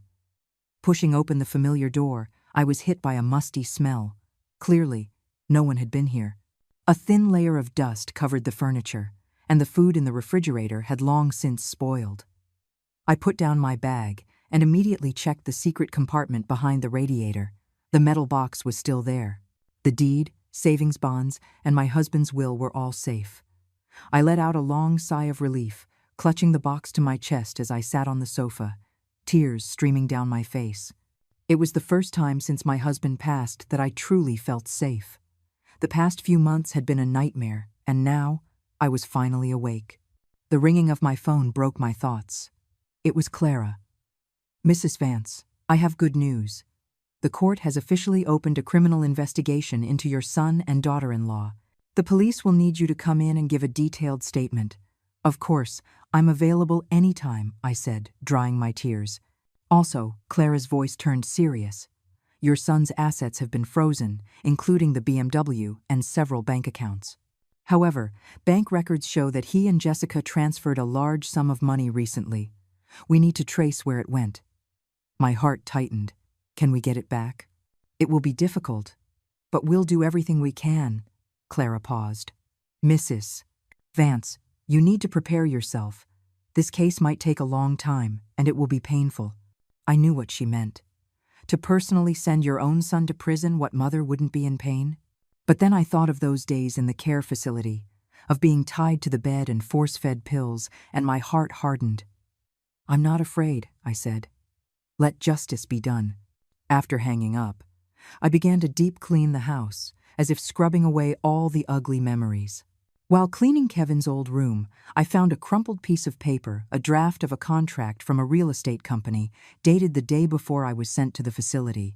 The contract showed that Kevin had already reached an agreement with Lakeview Realty to sell my house for 30% below market value, on the condition that the original occupant, me, would not object. In return, he would receive a small condo and $10,000 in cash. My hand trembled so much I could barely hold the paper. It was all premeditated. They didn't just want my money, they wanted the home my husband and I had built over a lifetime. I immediately took a picture and sent it to Clara. Less than 10 minutes later, she called back. Mrs. Vance, this contract is a smoking gun. It's direct proof of conspiracy to commit fraud between your son and this real estate company. I've already contacted the Economic Crimes Unit. They will investigate this company. So my house is safe? Absolutely, Clara said confidently. No one would dare touch your property now. That afternoon, Maya came to visit, carrying bags of groceries, saying she wanted to help me get my strength back. Watching her bustle around the kitchen, my heart felt warm. This girl, who was no blood relation, was more thoughtful than my own son. Maya, your parents must be so proud of you, I said during dinner. She smiled. My parents are just regular working-class people, but they taught me to be a good person. She hesitated. Mrs. Vance, do you hate your son? I put down my fork and was silent for a long time. I did. But now, it's more sadness than hate. I'm sad that he became this person, and sad that I failed to teach him better. Maya took my hand. It's not your fault. Everyone has to be responsible for their own choices. The next day, I went to the police station to give my statement. The detective, a middle-aged man named Officer Miller, was kind but thorough in his questioning. When I described my experience at the care facility, his brow furrowed, and he called in a colleague from the Elder Abuse Unit, Mrs. Vance, your situation is more serious than we thought, Officer Miller said. Your son and daughter-in-law are suspected of multiple crimes, including elder abuse, financial fraud, and forgery. The case against the care facility is also ongoing. Several people have already been arrested. Will they go to prison? I asked quietly. It's very likely, he said bluntly. You should be prepared for that. Walking out of the station, the sunlight was blinding. I put on my reading glasses and suddenly saw a familiar figure across the street, Kevin. He had lost weight, was unshaven, and was staring at me with a dark expression. Our eyes met. He made a throat-slitting gesture with his finger, then turned and walked away. My heart pounded, and my legs went weak. He hated me. My own son hated me. That realization was more painful than any physical harm. When I got home, I immediately had the locks changed and installed a security chain and a peephole camera. Clara was right. I had to protect myself. That night, I tossed and turned. Kevin's hateful glare burned into my mind. At 3 a.m, my phone rang. It was an unknown number. Mom. Kevin's voice was hoarse. We need to talk. There's nothing to talk about, I said, trying to sound calm. Just 10 minutes. Face to face, his tone softened. Mom, I know I was wrong. I want to apologize. I bit my lip, torn. My mind told me not to trust him, but a mother's instinct made my heart soften. Tomorrow morning. The bench by the fountain in Millennium Park. A public place, I finally said. Just 10 minutes. The next day, I went to the park, but I was prepared. I had a small audio recorder in my purse, my phone's emergency contact was set, and I chose a busy, visible spot. Kevin was 10 minutes late and looked terrible. He sat down next to me. His first words were, Mom, I've hit rock bottom. The police had frozen his accounts. Jessica had taken the kids and gone back to her parents. His company, citing his ruined reputation, was about to fire him. He rambled on, but the message was clear. His life was a mess, and it was all my fault. If you're here to blame me, then this conversation is over, I said, standing up. Wait. He grabbed my arm. Mom, please drop the charges. If you drop the charges, Jessica will come back, and my company will keep me. I couldn't believe my ears. Drop the charges? Kevin, do you have any idea what you've done? You locked me in that hellhole, you drugged me, you tied me down. That wasn't my idea. He immediately deflected. It was Jessica. It was all her idea. She said you were old and confused and needed special care. Enough. I cut him off sharply. You're still lying. The bank records show you forged my signature. You're the one who stole my pension. His face changed. You know everything. I know everything, I said coldly, including your deal with the real estate company. Kevin's expression twisted from remorse to rage. You old hag. You're just trying to ruin me, aren't you? He suddenly grabbed my wrist. Well, it's not that easy. I have ways of dealing with you. Let go, I struggled. There are cameras here. The police will be here in a minute. He instantly released me, looking around frantically. I took the opportunity to step back and pulled the recorder from my purse. I recorded everything you just said, Kevin. You brought this on yourself. His face went pale. Mom, I was wrong. I was just upset. Goodbye, Kevin. I turned and walked away without looking back. When I got home, I immediately sent the recording to Clara. She was ecstatic. This is perfect. He admitted on tape that he knew about the abuse and he threatened you. It's the most direct evidence we could ask for. I felt no sense of victory, only a profound sadness. The little boy who used to cuddle in my arms had become a monster. 3 days later, the police officially arrested Kevin. On the same day, Jessica was brought in for questioning. According to Clara, Jessica initially blamed everything on Kevin, but when presented with the bank records and testimony from the care facility, she broke down and admitted her involvement. The funniest part is, Clara said on the phone, they're pointing fingers at each other, each claiming it was the other's idea.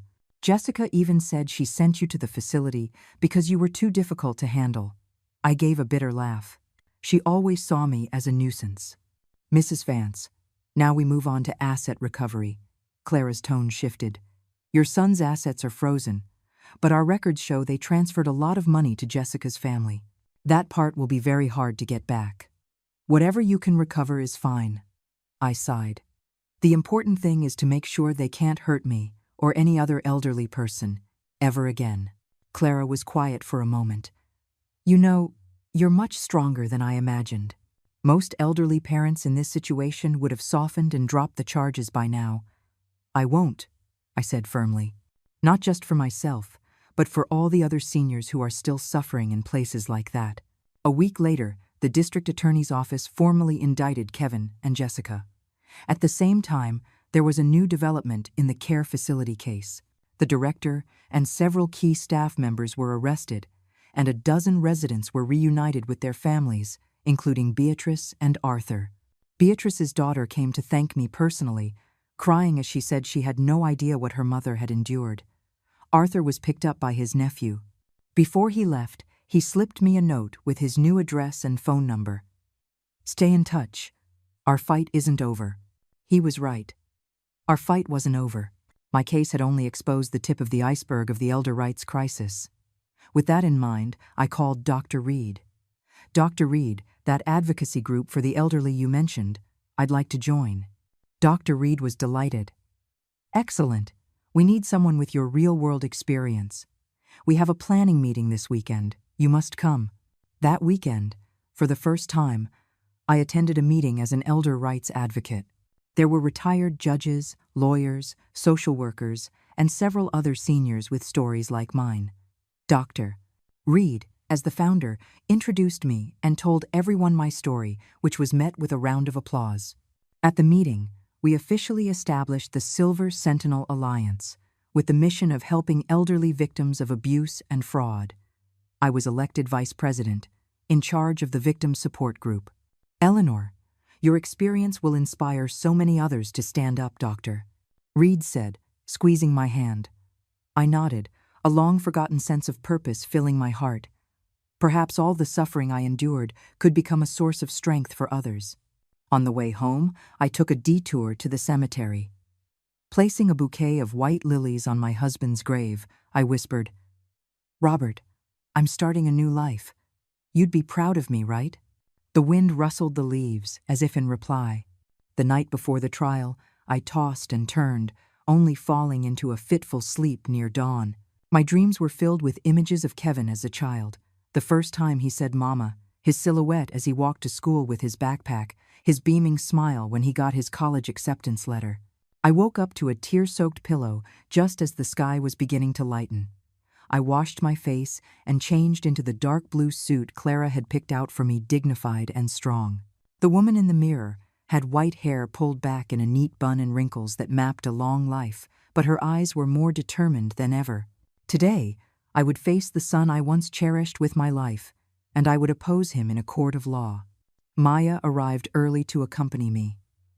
On the way, she held my hand, silently giving me strength. "Mrs. Vance, no matter the outcome, you are already the victor," she said, "because you dared to fight back against injustice." A crowd of reporters was already gathered at the courthouse entrance.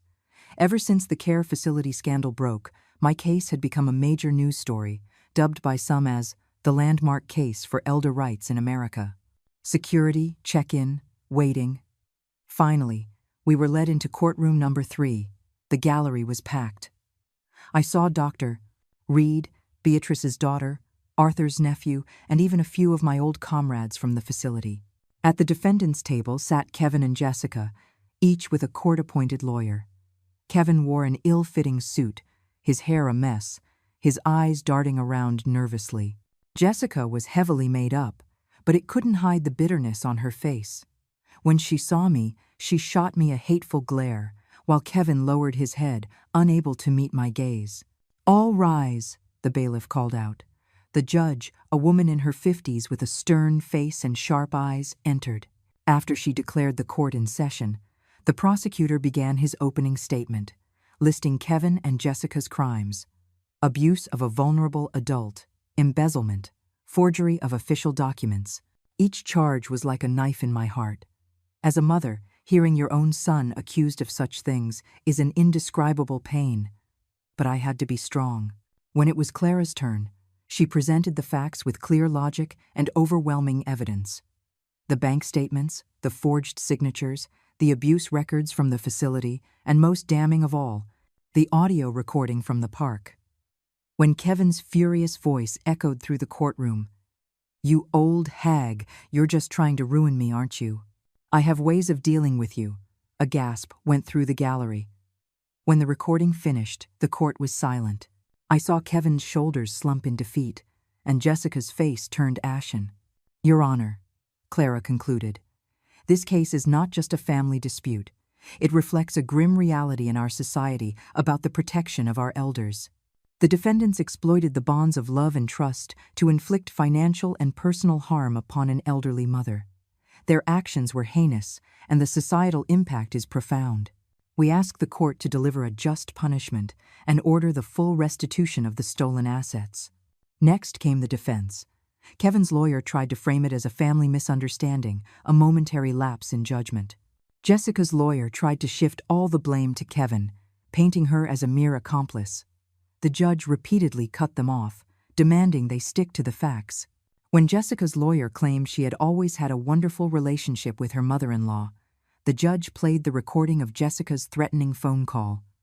"Old hag, how dare you hang up on my husband? You want us to ship you off to a nursing home?" The gallery erupted again. Jessica's face went from white to red, her arrogant facade crumbling.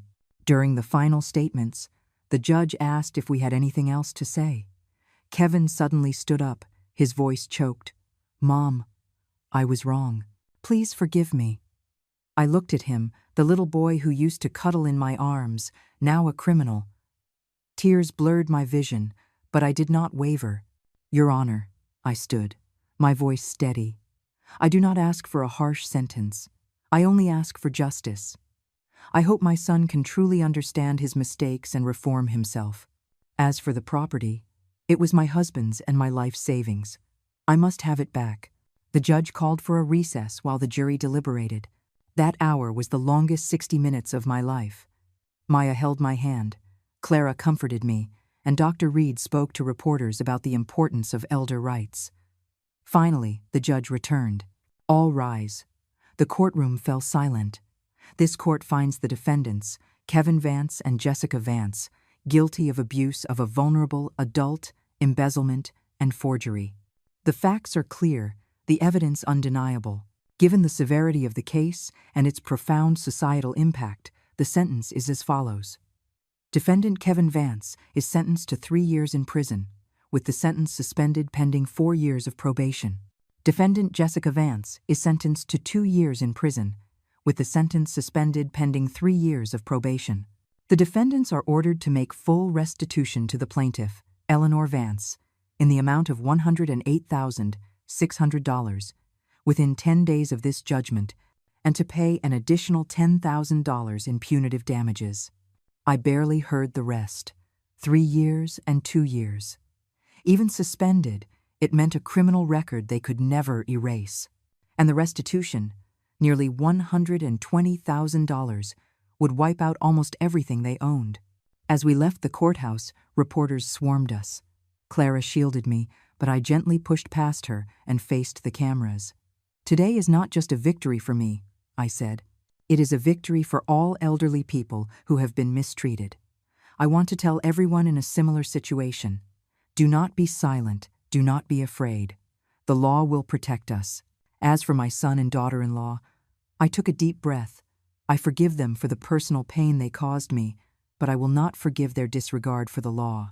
I hope this lesson will help them truly change. Later, a major newspaper ran my quote under a headline like, "A great mother's grace and strength, but only I knew how much it hurt to say the word forgive." After the verdict, Kevin and Jessica were forced to sell the BMW and some jewelry to make the first restitution payment. Their marriage ended. Jessica filed for divorce 3 days after the trial and moved back in with her parents with the children. Kevin moved into a rented room on the outskirts of the city and, I heard, spent his days drinking. I didn't visit him. Some wounds need time. My life, however, found a new rhythm. The work at the Silver Sentinel Alliance grew busier. We received calls for help from all over the country. Dr. Reed and I, along with other volunteers, took shifts providing legal advice and emotional support.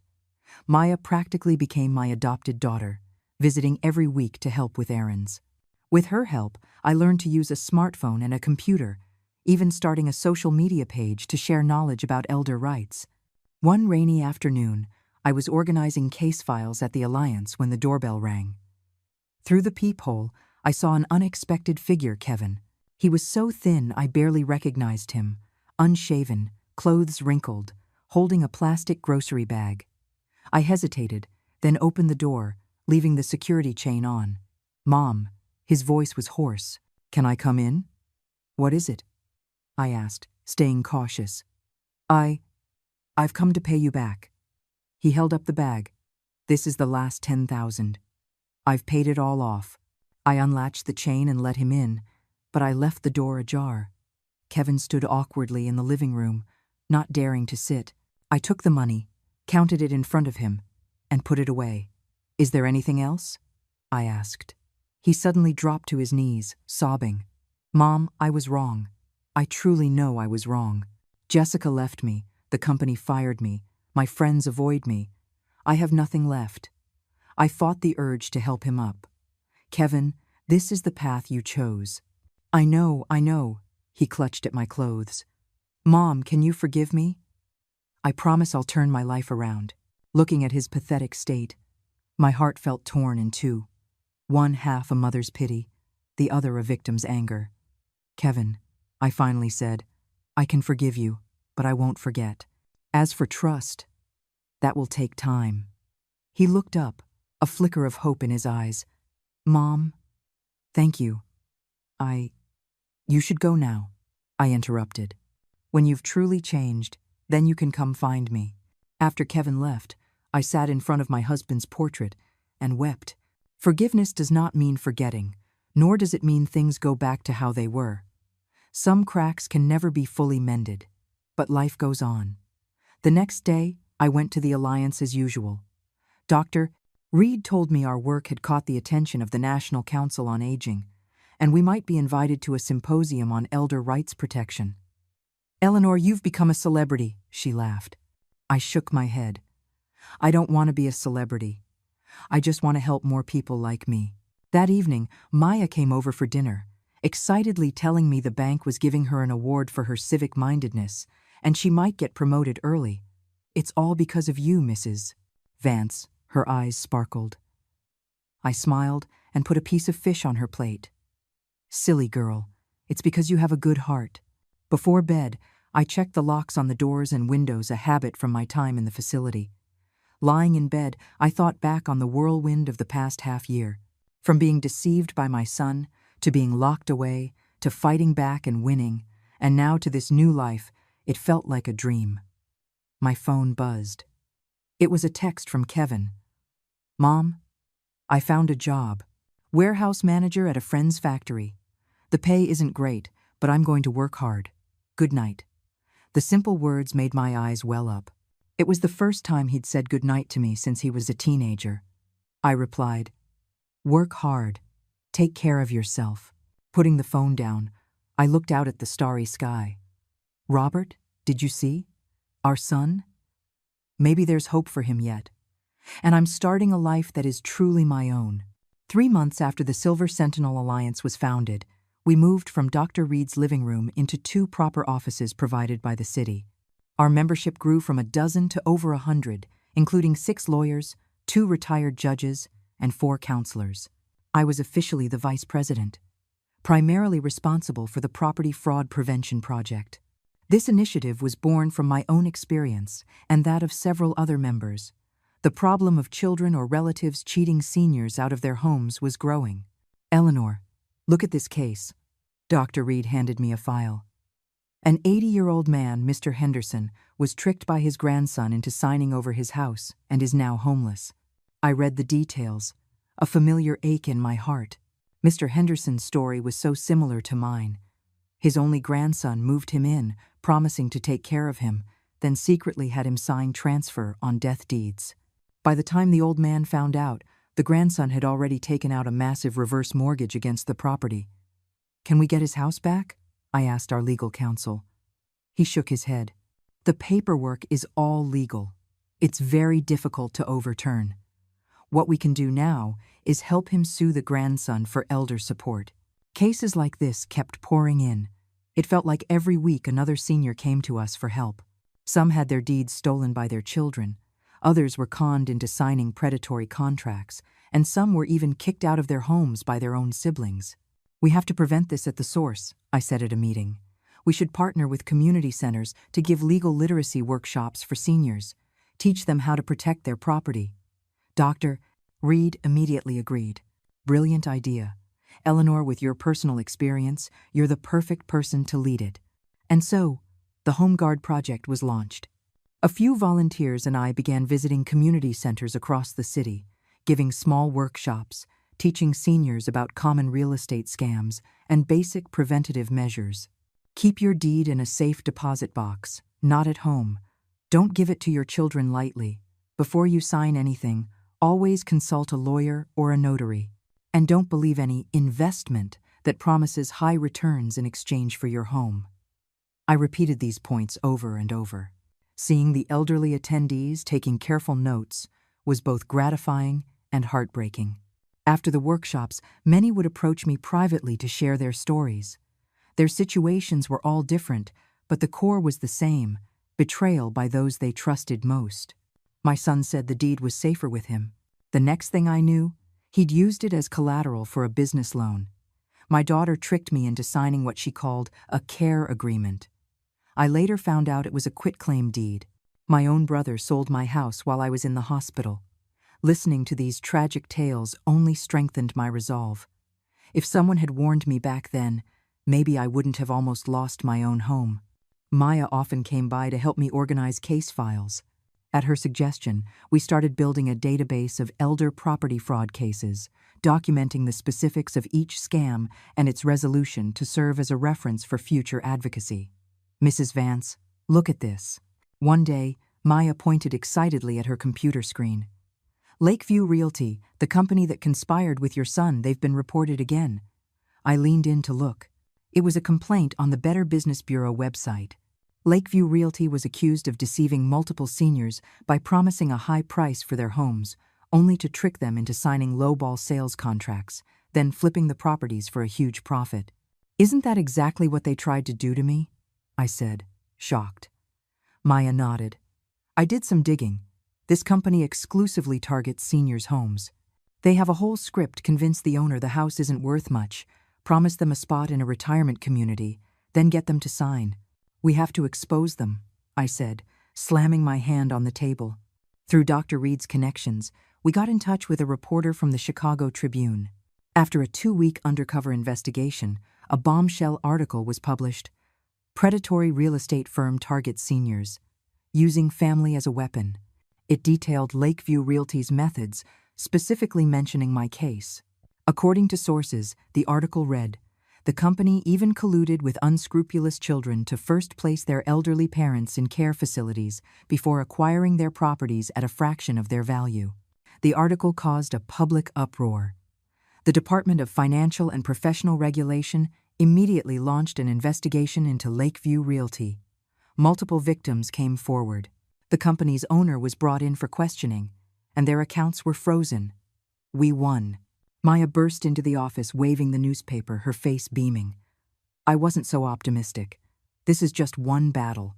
A company like this can just change its name and start over. What we need is stronger legislation to protect seniors in the first place. Dr. Reed agreed with me. Eleanor is right. Our next step should be to push for local ordinances that add special protections for real estate transactions involving seniors. Under her leadership, we began drafting a proposal for a senior homeowner protection ordinance to submit to the City Council. The work was complex and daunting, but it was crucial. Meanwhile, my personal life was also changing. Kevin sent a text message every week to check in, and would sometimes leave groceries at my door, but he never came inside. I knew it was his way of showing remorse, but I wasn't ready to let him back in so easily. Maya became a regular fixture in my home, coming for dinner at least twice a week. Her cooking was getting better and better, and she always tried to make my favorite dishes. Watching her, I often felt like I had gained a daughter.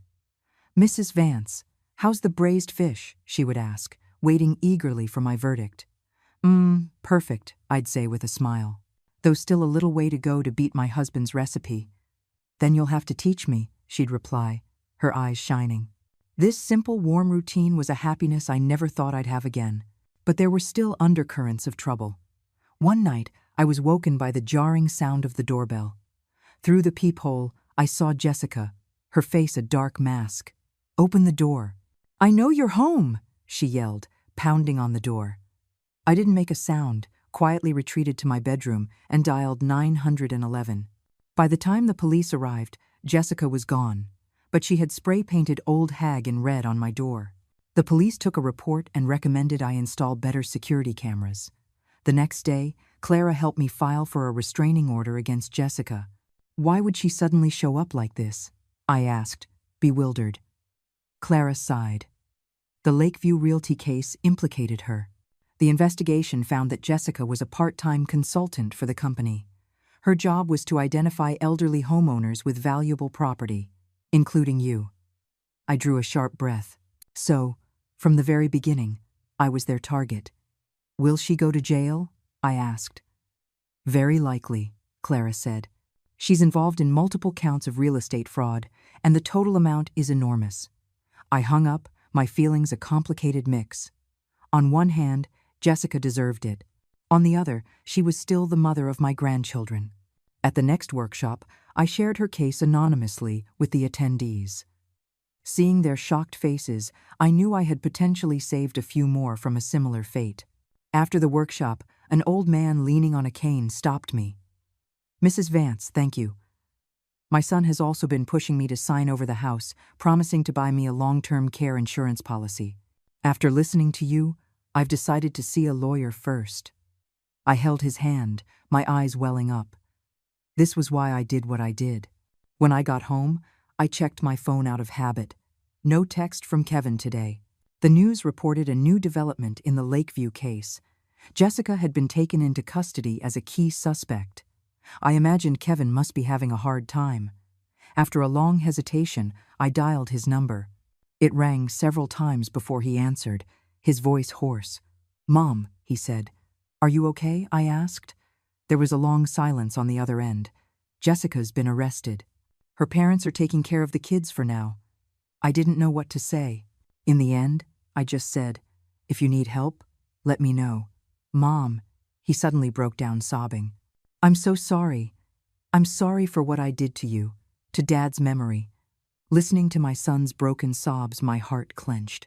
Blood is thicker than water, and that tie can never be completely severed. "Kevin," I said softly, "everyone makes mistakes. The important thing is to learn from them." That night, I had a strange dream. I dreamt my husband was on the balcony, watering the geraniums. The sunlight caught his white hair, making it shine. "Robert," I asked in my dream, "am I doing the right thing?" He turned around, his smile as warm as I remembered. "Eleanor," he said, "you're doing great." I woke up to a bright morning, the pillow wet with tears. Outside, the geraniums had bloomed, their white petals swaying gently in the morning light.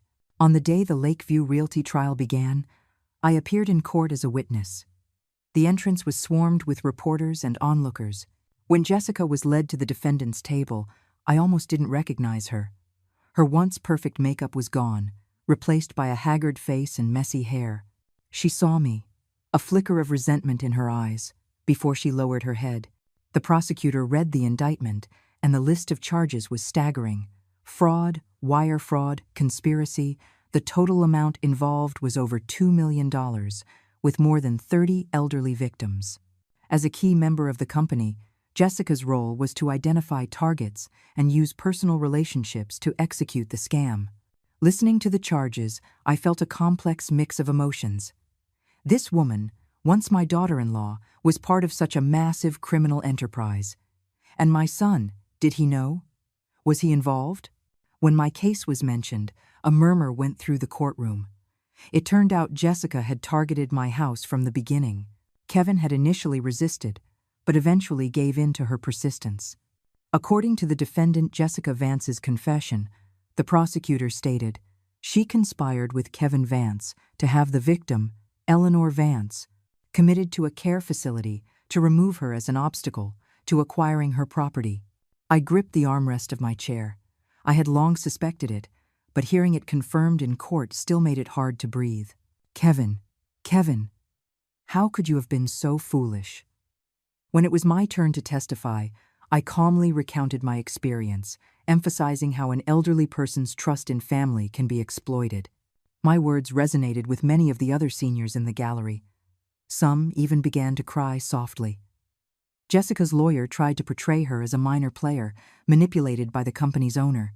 But the prosecutor presented evidence showing that Jessica not only helped plan multiple scams, but also received a significant cut of the profits. The trial lasted all day. Finally, the judge recessed the court, with a verdict to be announced at a later date. As I was leaving, a frail, white-haired woman stopped me, her hand trembling as she took mine. "Mrs. Vance, thank you for standing up. They tricked my husband out of our home. The shock sent him to the hospital. You've given us hope." I hugged her, at a loss for words.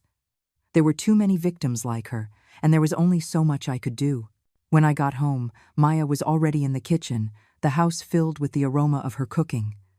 Seeing me, she immediately turned down the stove. "Mrs. Vance, how did it go?" I briefly told her what happened.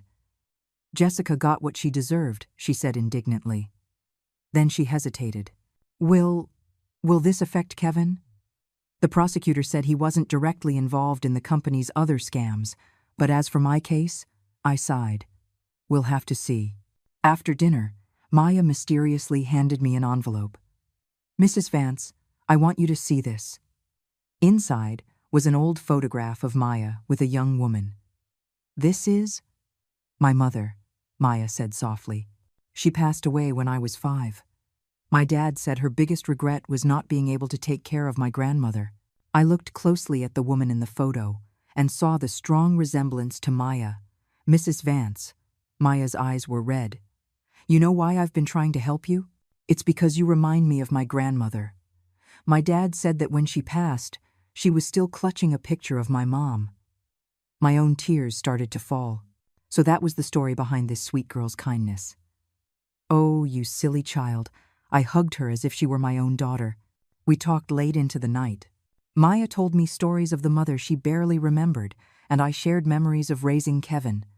The joys and sorrows of 2 generations wove together in the moonlight. Mrs. Vance, can I call you Mom? Just once, Maya asked just before she went to bed. My heart warmed. I nodded. Mom, she said softly, then shyly ran off to the guest room. That one word kept me awake all night. Life is strange. I had lost a disloyal son, but I had gained a devoted daughter. The next day, the verdict came down for the Lakeview case. The owner was sentenced to 12 years in prison. Jessica, as an accomplice, was sentenced to 5. Upon hearing the sentence, she collapsed and had to be carried out of the courtroom by the bailiffs. I didn't stay to watch. Instead, I went straight to the Alliance. Doctor, Reed was planning a big event, Elder Rights Awareness Week. Eleanor, you're just in time, she said excitedly. The city has approved our proposal. Next month, we're launching a city-wide anti-fraud campaign for seniors. It was wonderful news.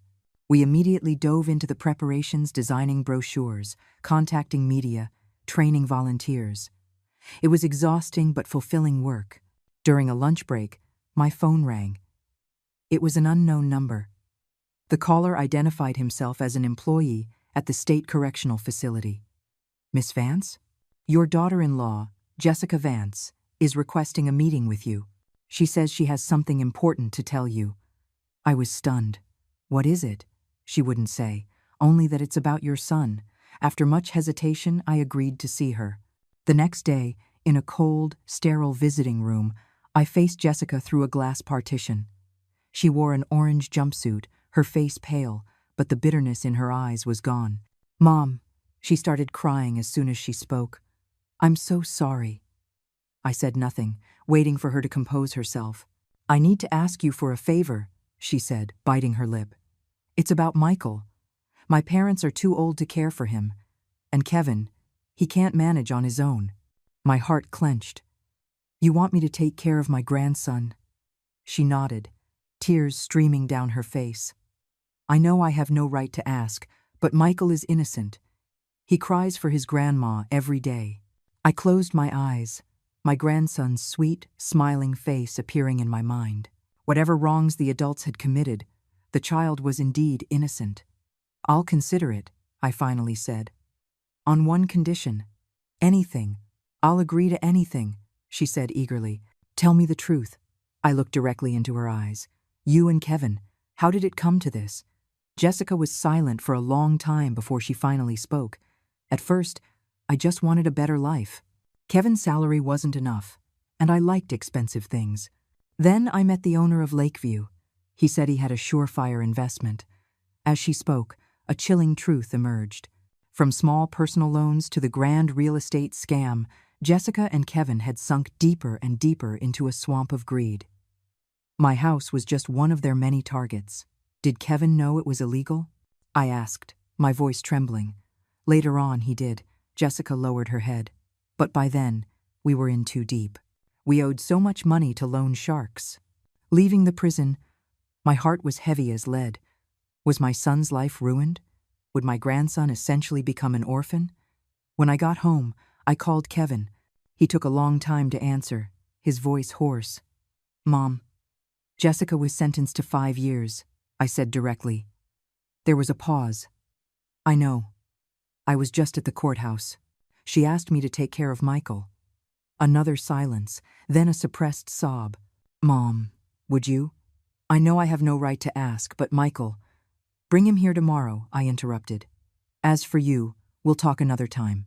I hung up and sat on the sofa in a daze until Maya came home from work. Mrs. Vance, what's wrong? She asked with concern. I told her about the prison visit and Kevin's request. To my surprise, Maya was fully supportive. "The child needs you," she said, taking my hand. "And this could be a chance for you and Kevin to reconcile." I gave a weary smile. "Silly girl, some things aren't so easily forgiven. But someone has to take the first step," she said softly. "Just like you said in court, you forgive the personal harm they did to you." This girl was using my own words against me. I ruffled her hair. "You?" The next day, Kevin brought Michael over. In the 6 months I hadn't seen him, my grandson had grown taller, but his face was thin and pale. He was shy when he saw me. "Michael, say hi to Grandma," Kevin urged him. "Grandma." Michael suddenly burst into my arms and started crying. "Grandma, where were you?" "Mommy and Daddy are gone, and Grandpa and Grandma are mean." My heart melted instantly. I held the innocent child tight. "Grandma's here now. It's okay." Kevin stood by, his eyes red. I let him in but didn't say much. I spent the entire afternoon playing with Michael, reading him picture books, feeling like I had gone back in time to when Kevin was that age. When Kevin was about to leave with Michael that evening, the boy refused to go, crying his heart out. "I want to stay with Grandma. I want to stay with Grandma." Looking at my grandson's tear-streaked face, I made a decision. "He can stay here tonight. You can bring his things tomorrow." Kevin nodded gratefully. As I walked him to the door, he suddenly knelt down and bowed his head to the floor. "Mom, I am so sorry. I didn't help him up. I just said quietly, 'Go. Come back early tomorrow.'" Closing the door, I held the sleeping child in my arms, a flood of emotions washing over me. Would this child become the new bond between me and Kevin? I didn't know. But I knew that my life was about to change again. Before bed, I sent a text to Maya. "Can you help me buy some things for a child tomorrow? Michael is staying for a while." She replied instantly, "That's wonderful. I'll go first thing in the morning." "Mom." Looking at that word, Mom, I smiled and put down my phone. Life always finds a way to give you new hope when you least expect it. 3 days after Michael moved in, Maya basically moved in too, becoming a full-time nanny. She insisted on staying in the guest room, saying it would be easier to help care for both Michael and me. "You're getting older. Taking care of a child is exhausting," she said, while feeding Michael his dinner. "Besides, I was great at taking care of my little brother and sister." I smiled, watching her bustle about. With Michael here, the house was suddenly full of life and laughter again. Kevin came by every day after work to see his son, sometimes bringing fruit or toys. He was reserved and polite, a stark contrast to his old self. We tacitly avoided the past, focusing instead on the child's growth and education. A month later, the Silver Sentinel Alliance's Elder Rights Awareness Week officially kicked off. At the opening ceremony, I gave a speech as the vice president, sharing my story and what I had learned. The audience was filled with seniors, their families, and many reporters. "The elderly are not a burden on society," I said into the microphone. "We are a treasure. We have the right to a dignified old age and the right to protect our property." After the speech, many people crowded around me. One woman on a cane stood out. She had come all the way from the suburbs just to learn how to stop her son from selling her house. "Mrs. Vance," she said, wiping away tears, "my son and his wife are pressuring me to sign over the house. They say if I don't, they won't let me see my grandson." I patiently explained how to secure a deed, how to create a notarized will, and gave her our helpline number. Watching her determined walk as she left, my resolve grew even stronger. During the week-long event, we held dozens of workshops and consultations across the city. The media coverage was extensive, and Silver Sentinel became a household name. City officials even visited our booth and promised to support related legislation. "Mrs. Vance, you're a star," Maya said, holding up a newspaper with my photo. I shook my head. "What matters is how many people we help, not who becomes famous." And we did help. We received hundreds of pleas for assistance, with over 30 related to property disputes. The Alliance's legal team was swamped, but every case we resolved was a victory. Meanwhile, my relationship with Kevin continued to evolve. He started helping with small repairs around the house and took Michael to the park on weekends. Though we still didn't talk much, The ice between us was slowly melting. One rainy afternoon, Kevin suddenly asked me, "Mom, do you hate me?" I was making tea, and my hand jerked, spilling hot water. "I did," I said. "But now, it's more regret." "I know I was wrong," he said, looking down like a chastened child. "I've been thinking a lot. I failed you and Dad." I said nothing, just handed him a cup of tea. "Mom, I want to start over," he said, looking me in the eye. "I quit my old job. I'm going to open a small grocery store with a friend, live an honest life." I nodded. "That's good.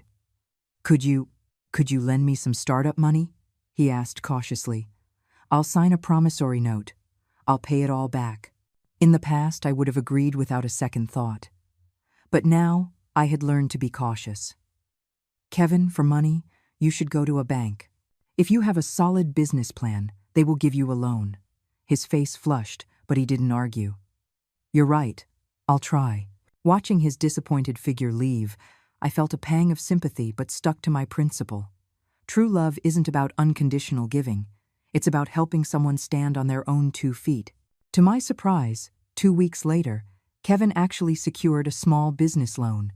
The store opened successfully. On opening day, Maya, Michael, and I went to show our support.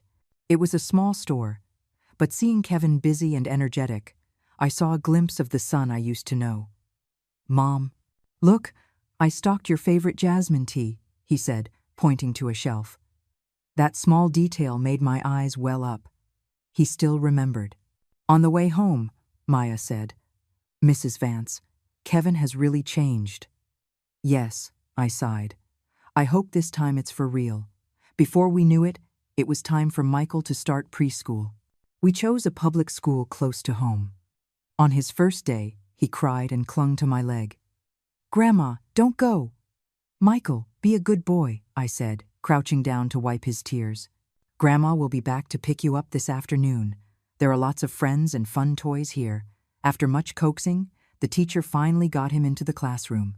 Maya and I watched from the window until we saw him slowly start to play with the other children. "Mrs. Vance, you're such a wonderful grandmother," Maya said, taking my arm. I smiled. "I'm just doing what needs to be done." Returning to an empty house felt strange. I was about to tidy up Michael's toys when the doorbell rang. It was a delivery man with a rectangular package. Inside was a beautifully framed portrait of Michael, painted with remarkable likeness.